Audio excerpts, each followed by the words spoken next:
minds think alike. Oh, what, a cup of tea? Yeah.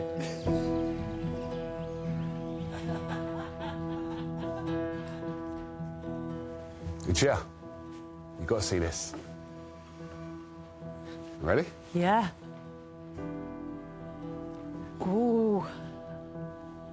Wow. Special? Yeah, pretty amazing. It'll be some work though, don't it? Yeah. This glorious 19th century painting's miraculous journey can be traced through history, from a war-torn Ukraine of over 100 years ago, all the way to the repair shop today. Maria Kirk has arrived to tell its tale to art conservator Lucia Scalisi. Hello. Hello. How you doing? I'm good, thank you. Are you? I'm very good. Please tell us about this painting. Well, my grandfather was a Ukrainian Catholic priest, and he was given this by his father when he was ordained. Right. And it hung in his church. Where was this then? This was in a little village in Skovyatin, in western Ukraine, in the mountains. Okay, right. And then at the outbreak of the Second World War, my mother, my aunt and my grandmother were escaping from the Russians were one side, the Germans were the other side. So you had both sides? Yeah, they were like a sandwich Wow. in the middle. Okay. So they decided to take the painting with them. So they rolled it up and stitched it into a winter coat, and so it was safe.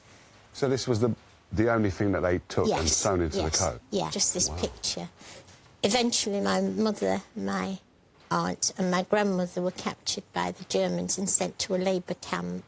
Oh, my word. My grandmother died in the camp of starvation. Yeah. And then when the war ended, my mum decided to come to England and my aunt stayed in Germany. And they decided my aunt would have the painting. Right. I went to see my aunt. She was very sick, so she told me she wanted me to have the painting. And that's all I've got. You know, I haven't got any other tangible proof that they even, you know, existed.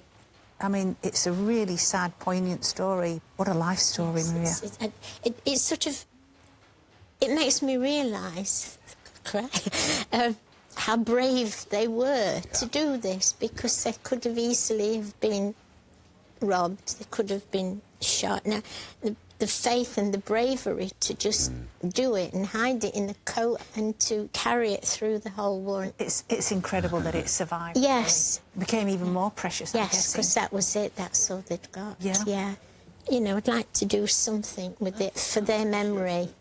So all the damage on there is caused by it being rolled up and put in a coat? Yeah, you can see that it's been rolled up, you know, those horizontal lines of damage. Okay. And, you know, I'm presuming you don't want to lose all that, because that's part of its because history. otherwise it would just be a painting, Exactly. wouldn't it? I just love it. I feel as though I'm the custodian of it. It's not actually mine. Will it go back to Ukraine then, do you think? I'd like to dream that I would be able to take it back to the actual village and put it back into the church, but, you know, that would be lovely to do.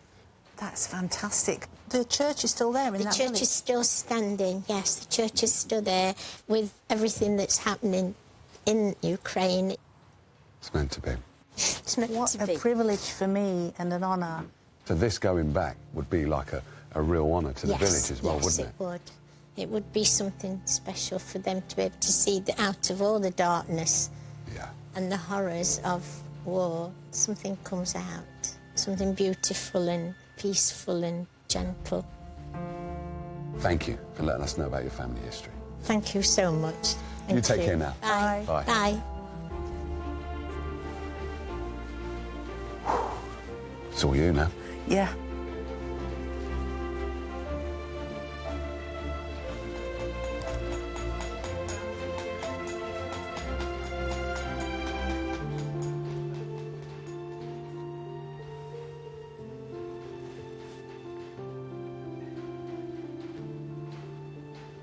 From the story that Maria told us, it's an absolute miracle that this is here today, and in quite a remarkable condition.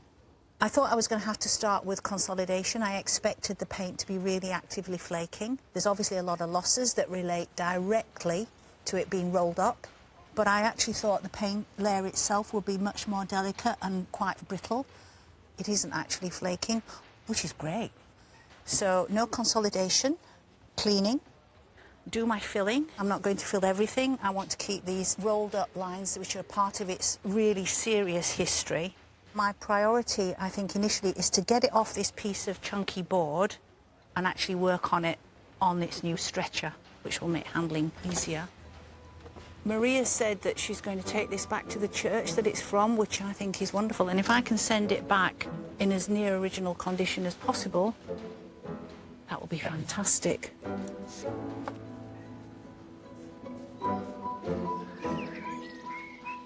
As Lucia begins work on the Madonna and Child, the next visitor is also hoping for some divine intervention.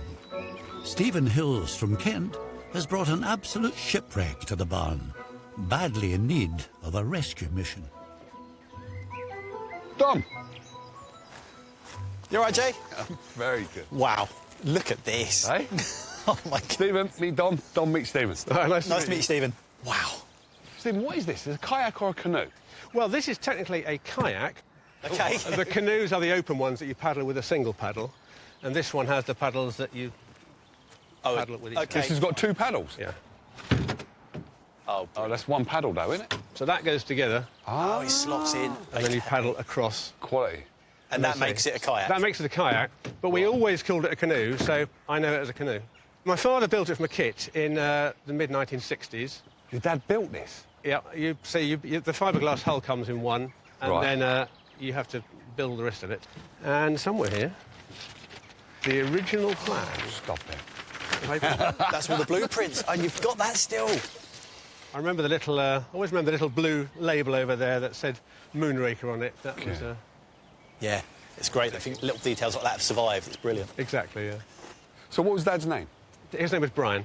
What on earth made Brian want to make a boat? Well, he loved messing about on the water, and he loved boats. So he made this in the 60s, and he always just loved working with wood. Was he a carpenter or an engineer? Or? No, he worked in London. He's an insurance broker. Wow. But he just loved working with his hands. So you used to go out on this with your dad? Yep. Yeah. So in the 1960s, my grandparents lived down at Frinton in Essex. OK. And I remember walking this down the pavement down to the beach. And we'd paddle out into the sea. Yeah. And my brother and I. Really, every year, always family holidays there. Really, really good. Brilliant. And then our children enjoyed using it as well. Wow. Why has it got like this, then? My mother died in '98, and my father died in 2002. Right. So at that stage, we had to sort out everything they had. And neither my brother or I had anywhere 16 foot long indoors to keep it. Yeah. So it ended up at the bottom of my brother's garden under a tarpaulin for years. And last spring, he gave me a call. He said, did I want the family canoe? Because he could do nothing with it and he had no space for it. So, of course, I said, oh, yes, I'll have to have it. Did you know it was in this condition? No, I had no idea. It's just rotten, isn't it? That's so sad, isn't it, after having it pristine for so long? He'd be appalled to see it in the current state. And why now? Why do you want to get it repaired now? Well, for me, it's about the sort of generation stuff and the fact that my father made it. Yeah. And I just love to take out the grandchildren and teach them how to mess about on the water, just like he taught me. Right. The things that we've got that he made are really special within the family because that's the link to him. Yeah. That's a real big job for you, isn't it? Oh, hey, if your dad could make it, and I've got the instructions, You've got the instructions. so I've literally got no excuse. Yeah. We're going to do our best. Thanks very It's much. going to be great fun. Thank you. Brilliant. Look forward to it. See you later. All right. Take care.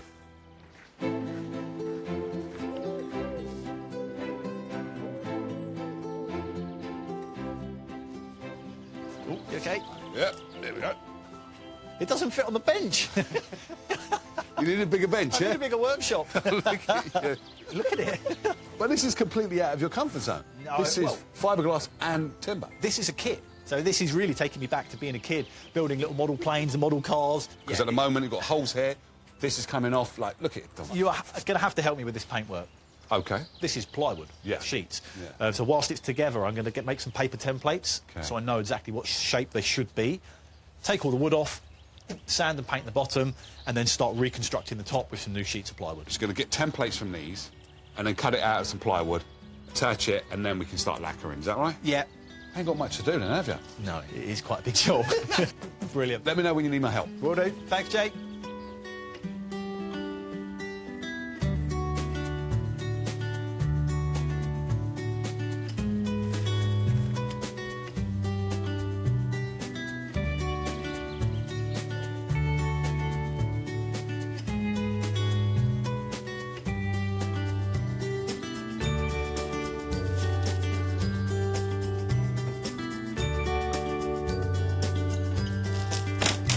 I was hoping to get these panels off in one piece.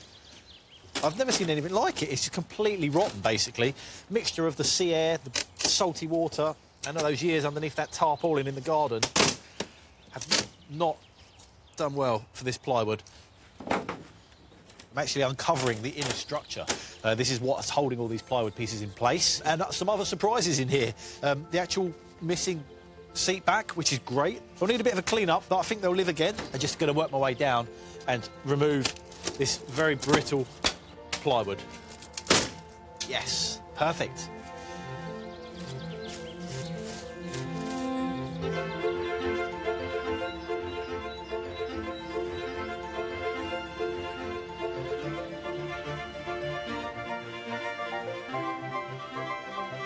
Lucia is using skills honed in institutions like the Victoria and Albert Museum to restore a painting that survived the rigours of a Second World War labour camp. The painting is now securely on its new stretcher, and I'm going to start surface cleaning, which is removing all the dirt that's built up over the years, and then I'm going to remove the varnish layers. So if I just sort of clean this area. I can see we've got a sort of really nice colour change, so it's gone from this ugly, dirty yellow varnish to sort of more pinky, fleshy tones. So I can expect quite a dramatic change. The thing with discoloured varnish and dirt on a surface, it flattens everything. I know it's two-dimensional, but it has a three-dimensional effect in how it's been painted because of all the modelling of the shadows, but they're all sort of lost. So taking off this discoloration will bring back some of that modelling.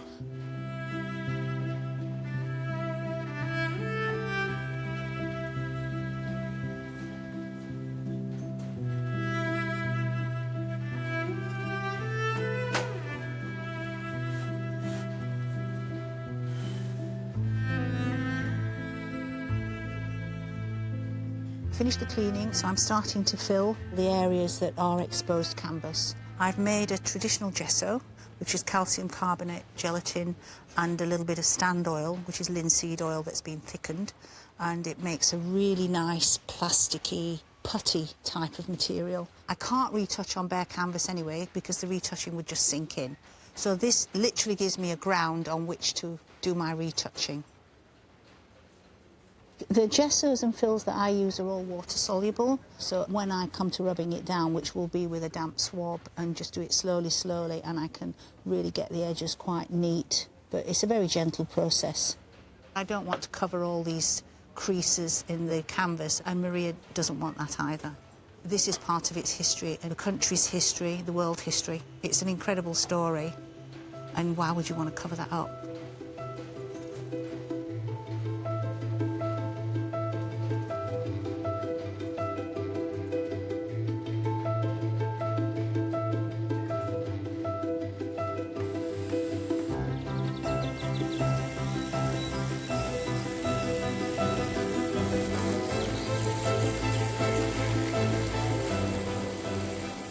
Next, a piece of rock and roll history.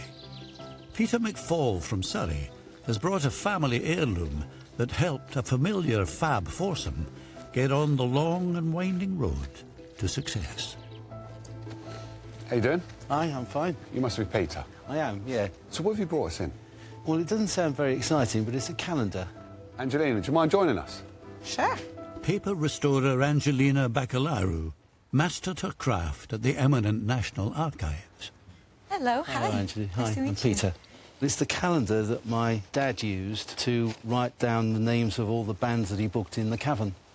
What, the Cavern? The Cavern in Liverpool, yeah. Seriously? He owned the Cavern, yeah.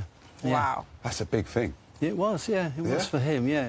Does it have the Beatles in there now? Yeah, it has got the Beatles in there, yeah. Seriously? Yeah. Yeah. He had it during the golden period, and he booked the Beatles for the first time. You're smiling when you say this, look at you. Well, yeah, I'm so proud of it, really, because it was a great time for him. Yeah, because it's a massive thing he's done. Oh, yeah. This is like social culture, history, everything. Absolutely, And yeah. it's just changed music, what your dad started. Yeah. That's like, wow, come on. Yeah. What was Dad's name? Ray McFall. OK. And did you ever go down there? I first went down to see the Beatles when they were first appearing Right. in 1961. Yeah. So I was only 8 years old at the time then. What was that like? They were good, and they made a fuss of us. The photograph that we've got taken with the Beatles, George wrote on the back of the photograph, "All the best from your good old uncles." Oh, Nice. George so Harrison. sweet. Nice. Can I have a Yeah, closer of course look? you can, yeah. Thank you. Please. Yeah. So what's written down the side are people who've played at lunchtime. So you can see the Beatles. Oh, I Beatles see. have played at lunchtime there. Blimey. 3rd of August. Yeah. The Beatles. And all these other bands appeared at the same time. So, like, every week it's just bands after bands Yeah. after bands. It's just full up in there. Yeah. And I just noticed there, look, you've got Rolling Stones on the 5th of November. Yeah. And they played in the afternoon as well. Yeah. Wow. God, blimey. I can see why you're smiling. You're so proud. So what was Dad like? What was he like? Well, he was quite a private man, very family-centred, so he used to take me and my brothers and sisters out on a Sunday afternoon, but he worked really hard during the rest of the time, just running the club. He had it until 1966, when he went bankrupt. The club closed. So we lost everything. It's quite a traumatic time for him and my mum as well, because I think he felt he'd failed. You know, it had all gone wrong for him. Yeah. So it wasn't really until later years that he kind of realised the full impact of what he'd done. Yeah. You know. He passed away in 2015. Right. And I hadn't realised just how long the memory was in Liverpool of my dad. You You know, still they were remember. still remembered him, and they were still shocked by his death. So, Yeah. Because it's important, huh? well, yeah, I mean, as I say, I thought they'd all been forgotten about, to be honest. You know, things had moved on. Yeah. But no, they hadn't. No. We were going through his things. We found these calendars.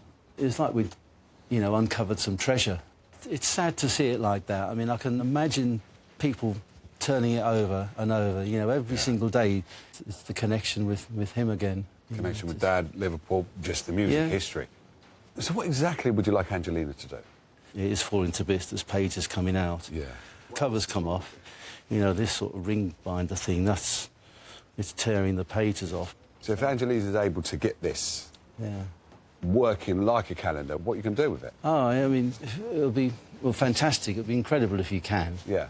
But it's the effect it has on people when they see some of the names in the calendar. It needs to be shown to people. Well, Peter, leave this with us. We'll see what we can do. Thank All you. right? See you then. You take care Lovely now. meeting Thank you very Thank much. you. Yeah. Bye-bye. Bye.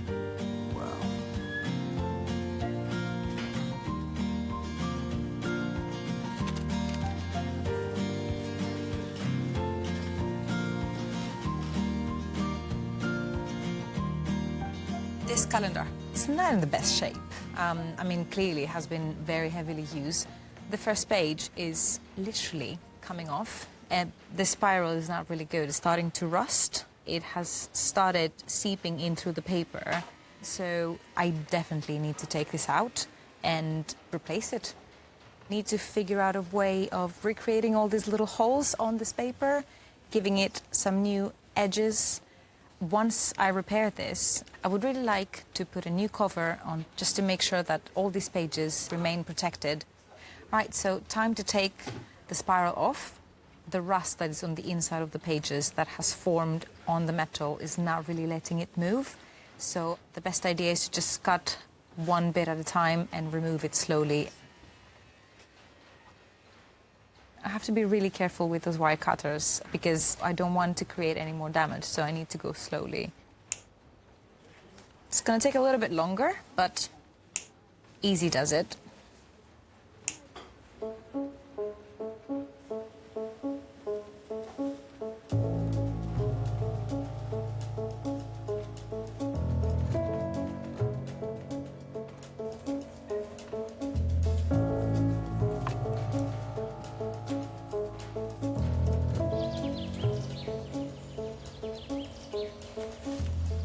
think I've got the heavy end here, Jay. I think you have, actually. Left a bit. Go on, left. All right. It's all hands on deck to get the kayak seaworthy again. So I've got a brand new piece of ply, and I just need to transfer the all-important paper templates onto my new piece.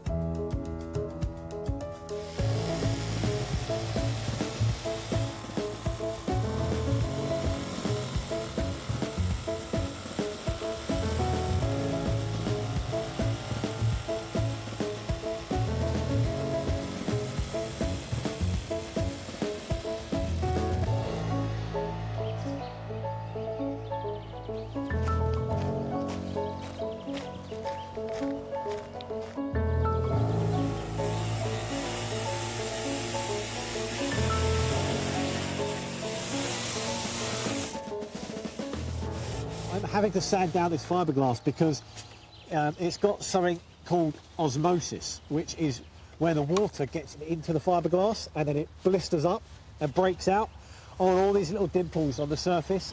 So the only solution for that is to sand it back down, remove all of those dimples, fill in the imperfections, and then reapply 2 coats of primer and 2 coats of top paint.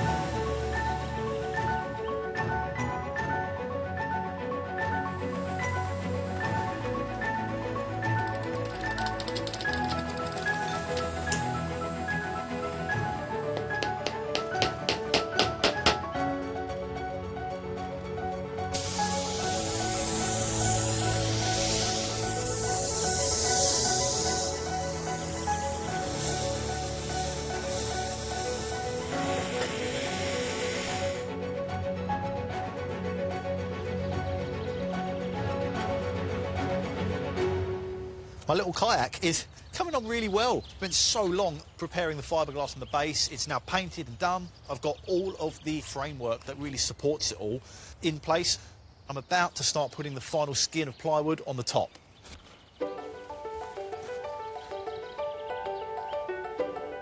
The adhesive that I'm using is waterproof, so it's actually sealing the joints between the 2 pieces of wood.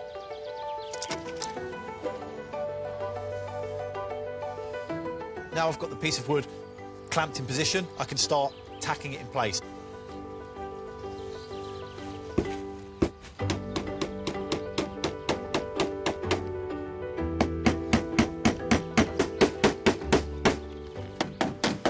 Oh, perfect. I've got 300 more pins. Once that's done, I can start on the all-important varnish.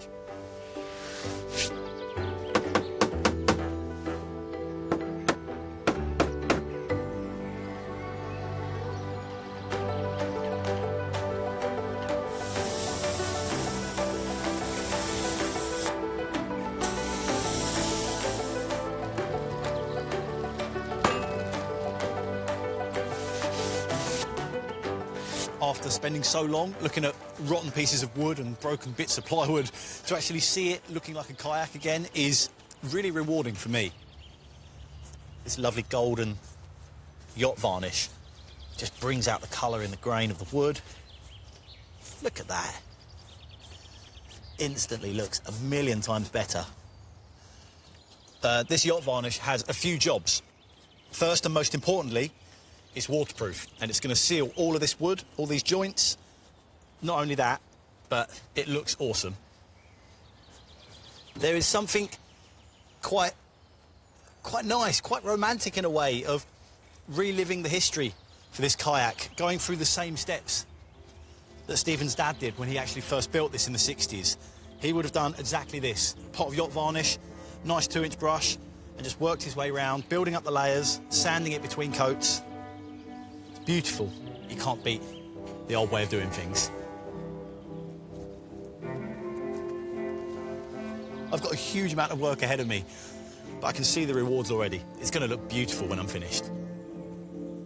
Don't tell me you're doing that varnishing. Yeah, I've got a spare brush. Oh, diamond. If you fancy getting stuck in, yeah. I'm running up this side. You could carry on that side if you don't mind. This looks good, Dom. Thank you. Well, he does want to use it again anyway, so it's got to look the part and be waterproof as well. Yeah.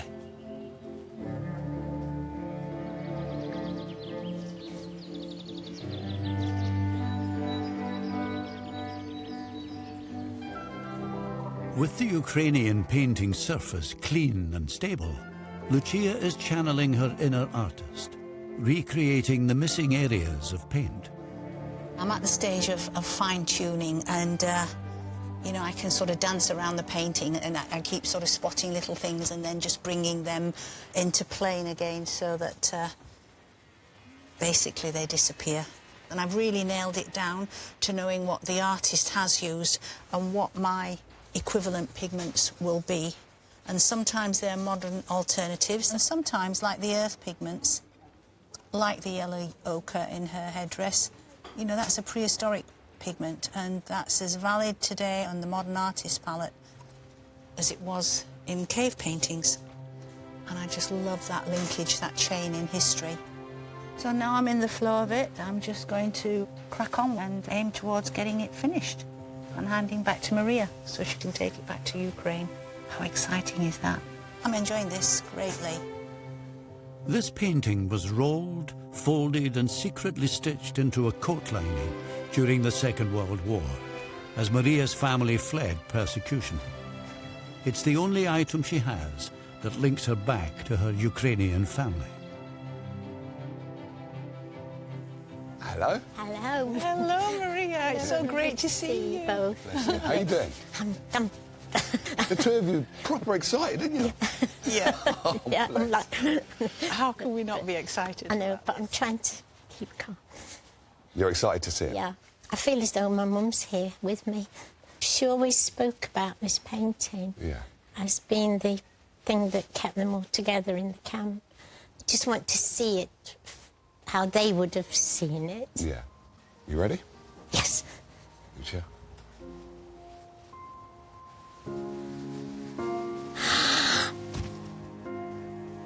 Oh my goodness.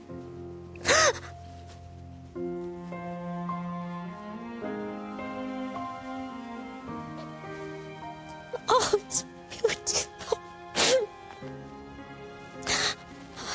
Thank you.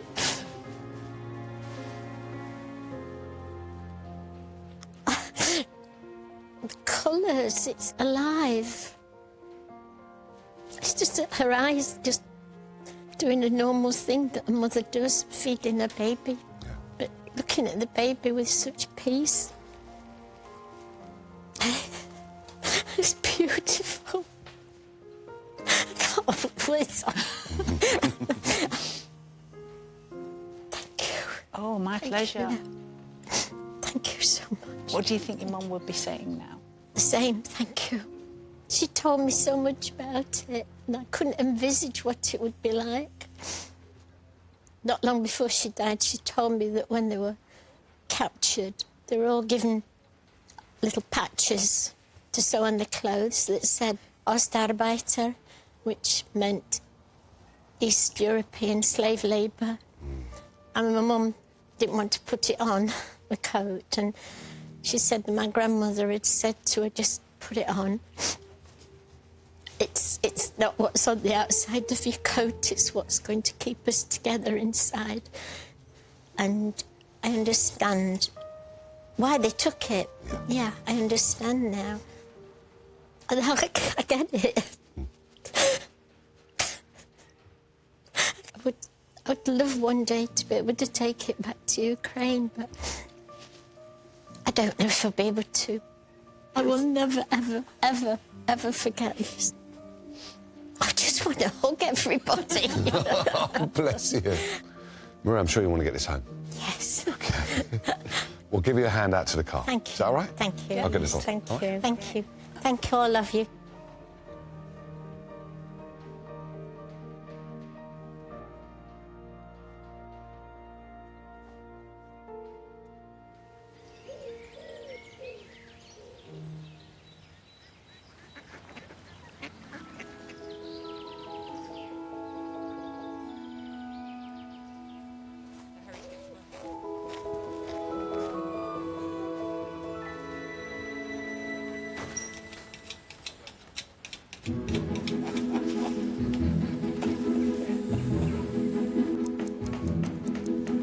Tasked with taking the Cavern Club calendar from drab to fab, Angelina. This calendar has gone through a lot of hands, like over the years of its life. So I just want to freshen up the surface and remove most of the surface dust that is there and the oils from people's hands. Eraser crumbs are the best way to just deal with this. I don't want to use a big piece of rubber. This is quite sensitive still, and I don't want to use a lot of force because I might end up tearing the paper. This is a little bit of fabric that will allow me to just move around the eraser's crumbs without creating any tension on the paper. I can already see that the names of these bands are a bit darker, which is good. That means it's cleaning. This is not a very fast method, but it's very effective. I have a big pile still to go through, so I'd better crack on.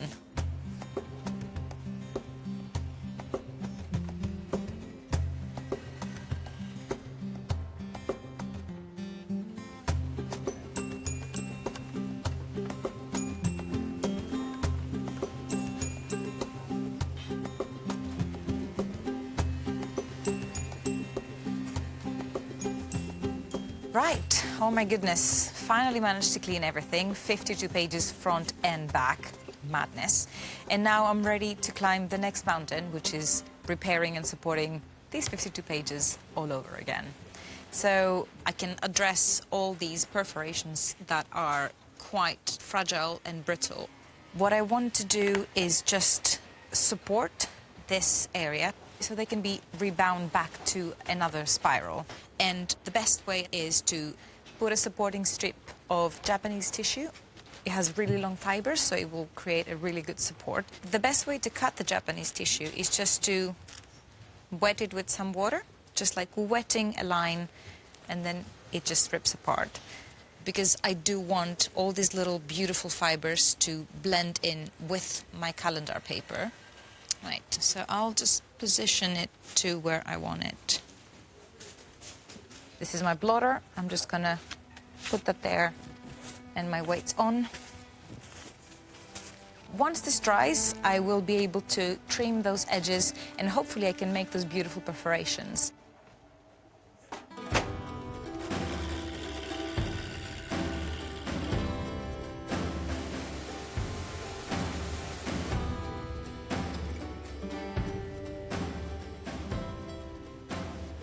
The adhesive is now dry and all my repairs are dry, so I'm gonna use my screw puncher to cut these holes. So basically I just push down and then it cuts the paper. I can only do one hole at a time, and I've got 52 pages with about 24 holes each. That's a whole lot of holes to drill, so I really need to keep going.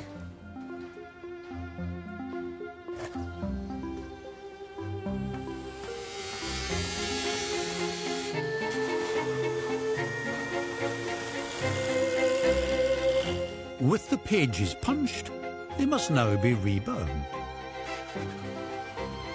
With a bespoke brass binder, courtesy of Pete.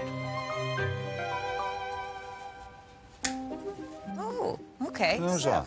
It's perfect. Good, I love it. good. Thank That's you. what I like to hear. Thank you, Pete.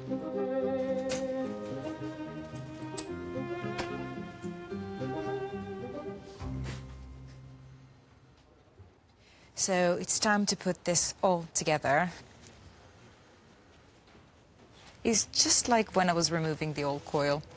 Just one bit at a time. It takes a lot of fumbling about.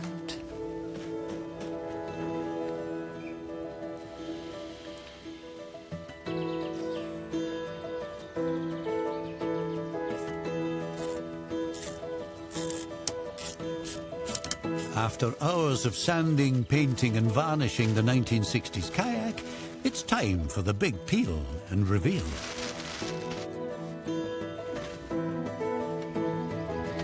To be standing here, putting the last few finishing touches onto Stephen's boat is the best feeling.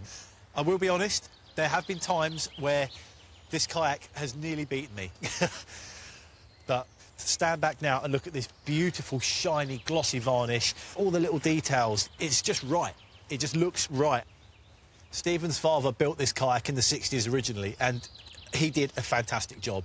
I have followed in his footsteps, literally to the letter. I've got the last few details to put in, the backrests and the all-important plaque, and it will be ready to test on the water. The kayak arrived all at sea, having been languishing on dry land for 20 years. But Dawn responded to the Mayday by getting her shipshape once again. Brothers Stephen and Nigel are hoping to recreate their happy seafaring childhood memories. Stephen. Hi there. Hi, good morning. How are we doing? Yeah, good. Pretty good, thank you. Excited. So how are you both feeling?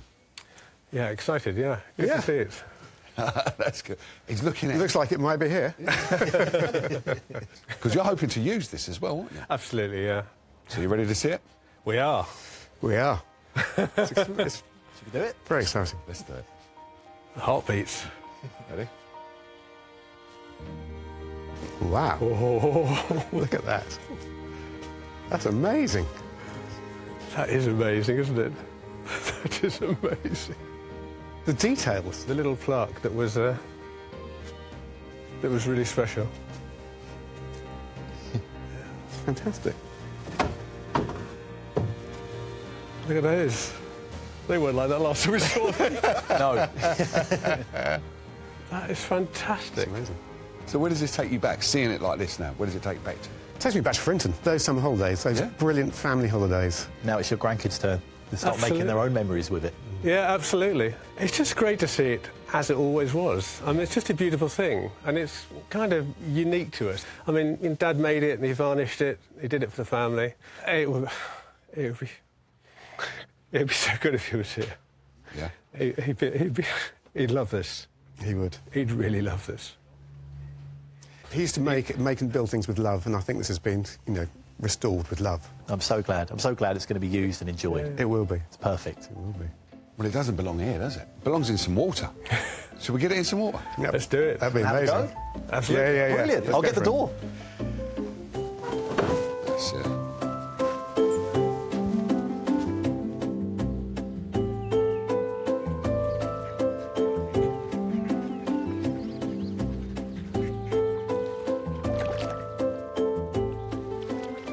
Go on, what did you get?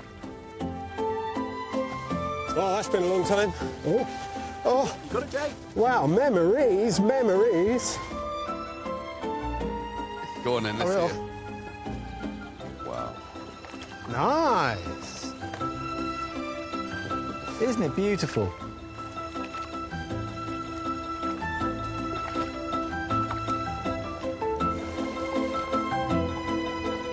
Oh, well done. Oh, I'm so pleased. Oh, that's brilliant. How's that then?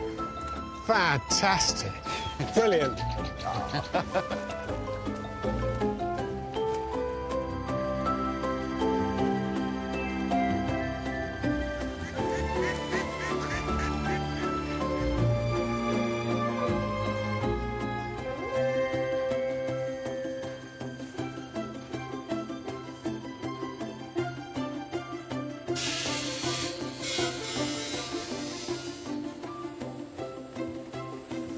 Paper restorer Angelina has painstakingly preserved all 52 pages of the Cavern Club calendar, hand-punched over 1,200 holes and bound them all back together. I just want to turn my focus on making a cover for Peter's calendar. So I thought, why not use a nice photo of the cavern? The best way to do it is just attach it on a piece of acid-free board. So this is not going to affect either the photograph or my calendar in years to come.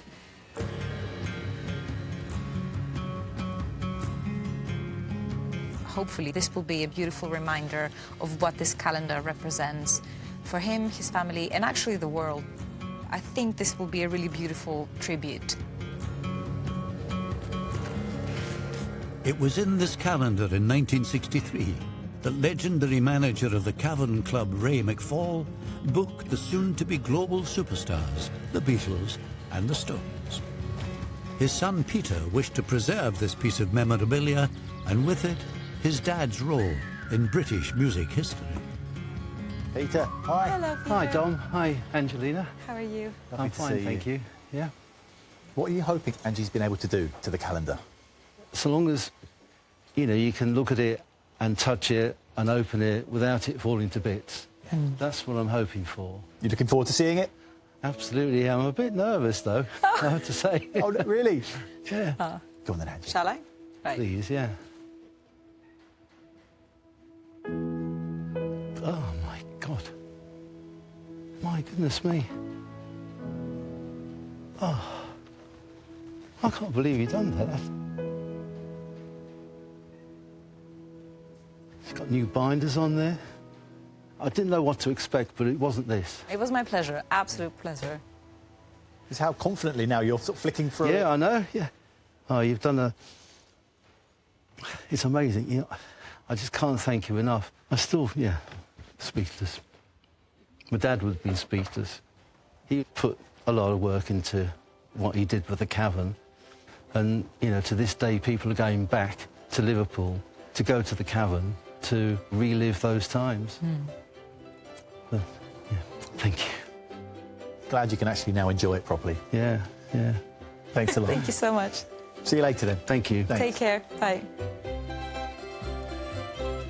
I'm a bit overwhelmed, to be honest, to have it back in this condition now. It's magnificent, it really is. It's an important record of everything that my dad worked hard at when he was running the Cavern. In Liverpool, if something's good, they'll say, that's boss, that. And that's what they'll say about this, that's boss.